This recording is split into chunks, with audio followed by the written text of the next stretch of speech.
Do you feel like all of a sudden you have the body shape of a bullfrog? I mean, you feel like your belly keeps growing no matter how clean you eat. You're not imagining it. See, the menopausal spread is a real thing. Do you realize that women after the age of 40 can easily gain 12 to 15 pounds without changing anything in their diet? But it's just not about calories in, calories out. It's about your hormones. And I'm going to show you exactly what you can do to get your body working with you again naturally. I'm Lydia Martinez Ebling, certified fitness and nutrition specialist and hormone health coach. And I have over 30 years experience. And for the last 15 years, I'm helping women over 40 understand their hormones, reclaim their energy, and redefine what healthy aging really means. Today, I'm breaking down the truth about menopausal belly fat, what actually causes it, and what you can actually do today without crash dieting, without over-exercising or any gimmicks. There's actually a few different things that happens to our bodies as we start to go through perimenopause and menopause, and it's what I call the 5 and 5. There's 5 factors that directly influence the 5 imbalances that most women deal with. Now the 5 factors, number 1 is stress, but there's 3 levels of stress. There's mental and emotional, there's physical, and then there's environmental. Then you have your food, and it's just not any food. It's what we call SAD, the standard American diet. It's highly palatable, highly processed, and highly refined. Then we have our activity, or lack thereof. Then we have our rest, or lack thereof. And then we have our lifestyle habits. Our lifestyle habits can be, do you drink or not? Do you smoke or not? Do you hydrate regularly? Do you take supplements or not? These 5 factors directly influence how our body responds to the environment and the aging process and create these top 5 imbalances. Now, what are these top 5 imbalances? Well, number 1 is inflammation in the body. That's one of the biggest things that our body deals with. And this can show up in the form of digestive distress. It's achy joints, it's water retention. Then you have excess cortisol. Now, we're already under stress, but what most people don't realize, or women don't realize, when we start to go through perimenopause and menopause, this is like a catastrophic event on the body. So automatically that means it's a lot of physical stress. So our cortisol goes up. Then we add to the environment the things that we add in that increases our cortisol even more.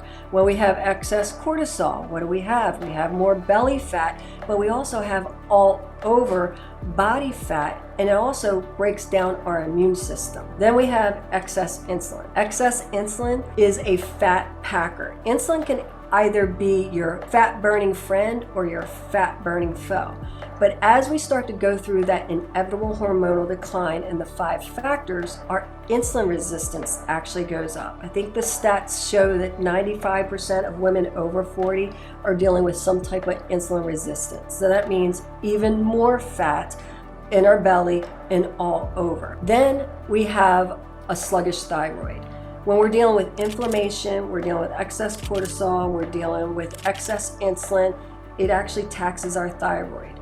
So that means that we have brain fog, that means that we have low energy, that means we have a slower metabolism, that means that we are resistant or intolerant to hot or cold, all the different things. And then let's add in number 5, which is an imbalance, is the decline of our sex hormones, testosterone, estrogen, progesterone.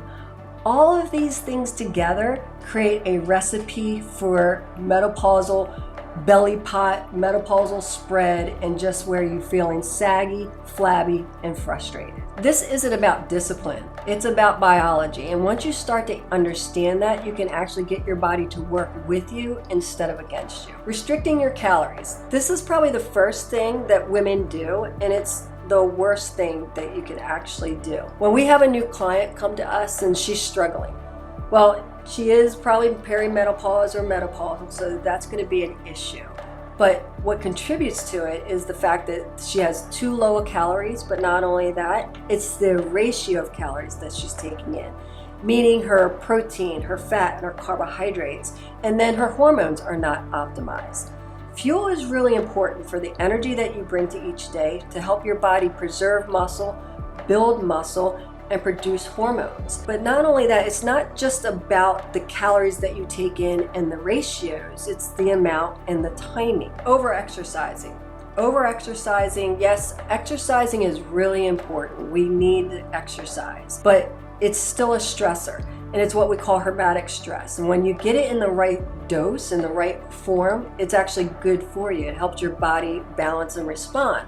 But if we're already stressed and we're overdoing it, we're increasing our cortisol. Cortisol is going to increase the amount of fat. It's going to break down our immune system. It actually breaks down muscle, causing more frustration with our overall metabolism and how we feel, leading me to overstress and underrested. Yet it's actually a thing. You know, when you were in your 20s and your 30s, it was easy to pull an all-nighter. It was easy to burn the candle at both ends. Just go, go, go. You're doing that today, your body ends up working against you. And it's really important that you focus and be intentional and be strategic with what you're doing. Okay, so let's talk about what actually works by focusing on the 5 factors.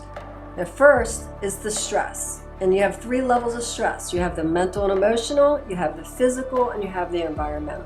Let's talk about the mental and emotional. Whether it's current or in the past, do your best to really focus on unpacking that heaviness that you've been carrying around. One of the things I always say, messy mind, messy environment. Messy mind, messy life. And nothing will aid you faster and break down your health than mental and emotional stress. So the next part of that mental and emotional stress is setting boundaries and starting to prioritize yourself. Learning to say no is really key. You've been a caregiver, a mom, a wife, a spouse, however you want to put it, for so many years, and you're so used to putting everyone first. Now it's really time to put yourself first. Putting yourself first means that you don't have to be at everyone's beck and call. You've trained them to need you all the time. So all you need to do is retrain them not to need you all the time. Now let's talk about physical and environmental stress. The things that you can do is go for a walk to de-stress, breathing techniques, go outside and ground yourself, go for a walk with no shoes on in the grass, or one of my favorite things to do is to walk on the beach in the morning. Then look at your environment. Look at the toxins that might be in your environment, like the plasticware or the chemicals and things that you're putting on your skin. This is really important. And speaking of toxins, look at the people that you surround yourself with. I only focus on good quality energy people. The older I get, the smaller my circle actually gets, because I only want to be surrounded by the best of the best. Your food, not just your food, but the timing of your food. First, let's focus on foods that are going to help reduce that inflammation that we talked about, and we're going to focus on timing that help reduce that insulin or that excess insulin that we discussed. But inflammation, how do we reduce that inflammation? What foods are going to do that? Whole foods instead of processed foods. Looking at your food like your proteins. Are they organic? Are they grass-fed? Or are they wild-caught? That's really important. Looking at your produce, your vegetables. Lots of lean, greasy vegetables are going to help the detoxification process. It's going to help support your gut, and it's going to help get rid of that belly bloat. Not only that, we have starchy carbohydrates. We don't want to eliminate starchy carbohydrates. You just want quality carbohydrates. And then fats, quality fats that are going to help support and break down that inflammation, but as well as going to help support hormone production. What type of fat? Avocado, MCT oils, coconut oils, omega-3s. These are all really great sources, and all of these foods will help reduce that inflammation.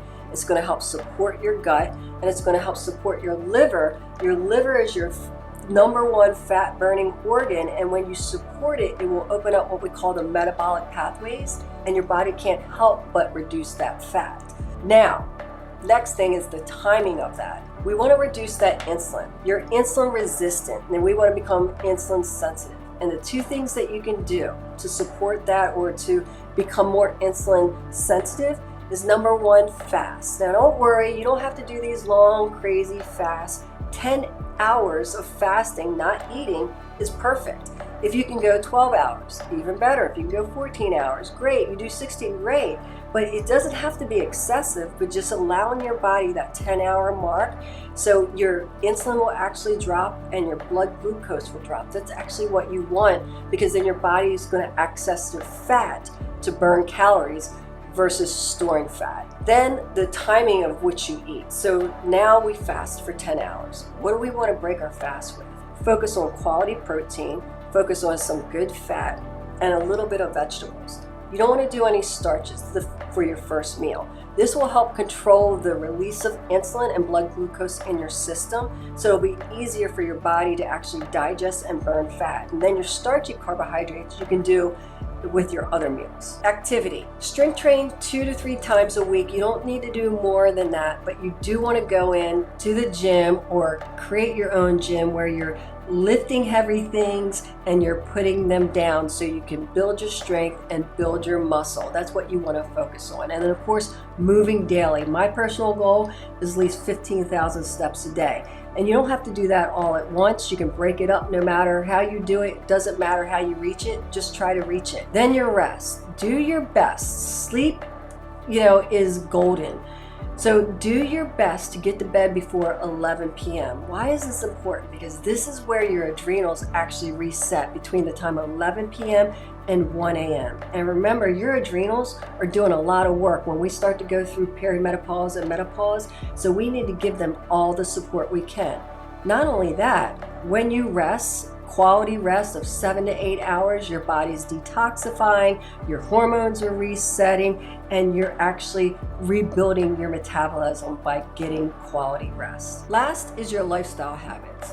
Look at those habits in your life and ask yourself, are they supporting me where I want to go? Are they supporting my health? Are they supporting the goal that I have? I mean, I don't need to tell you that smoking or drinking or not sleeping, not hydrating doesn't support a healthy, active lifestyle, right? So think about the things that you can do. Making sure that you're taking the right supplements, making sure that you're hydrating, making sure that you're de-stressing. All of these things make a big difference. And don't worry, you don't have to do things perfectly. Just pick some things out of each and start there, because small manageable changes in the right direction will yield huge results. This is where real change happens, not overnight, but consistently and sustainably.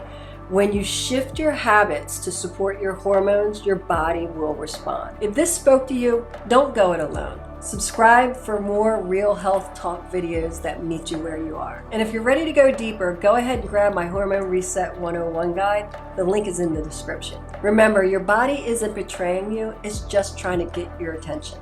Let's give it some help.